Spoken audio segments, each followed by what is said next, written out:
ডালিম আছিল 40-50 মতো ছিল। হ্যাঁ, এখন এই যে কিছু পাইরা খাওয়া হয়ে গেছে। খাওয়া হয়েছে। হ্যাঁ, কিছু এই নষ্ট একটা হয়েছে। গাছ থেকে 40-50 আছে। হ্যাঁ, হ্যাঁ। এই গাছটা তো একটা লাকি গাছ। এই যে এখানে লেখা আছে 21, মানে 21 নম্বর, লেখা আছে 18 নম্বর, লেখা আছে 16 নম্বর, মানে ডালিমের নাম্বার লিখে রাখছে। নাম্বার লেখা রাখা হয়েছিল। কেন কেন কেন?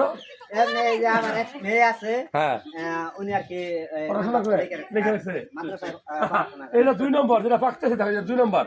যাই হোক, ডালিম গাছটা কেমন লাগলো?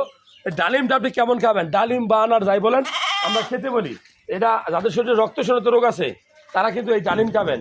আপনি এই ডালিমের ভিতরে লাইকোপেন অ্যান্টিঅক্সিডেন্ট থাকে, যেটা আপনার শরীরের বিষাক্ত ক্রিয়াকে ধ্বংস করে, ফ্রি রেডিকেলগুলো ধ্বংস করে। সো কে কোথায় থেকে ভিডিওটা দেখছেন, আপনার বাড়িতে ডালিম গাছ আছে কিনা, আপনি ডালিম খাইছেন কিনা, ডালিম খেতে কেমন লাগে আমাদের মন্তব্য করে জানাবেন। ভালো লাগলে এই তথ্যগুলো শেয়ার করবেন।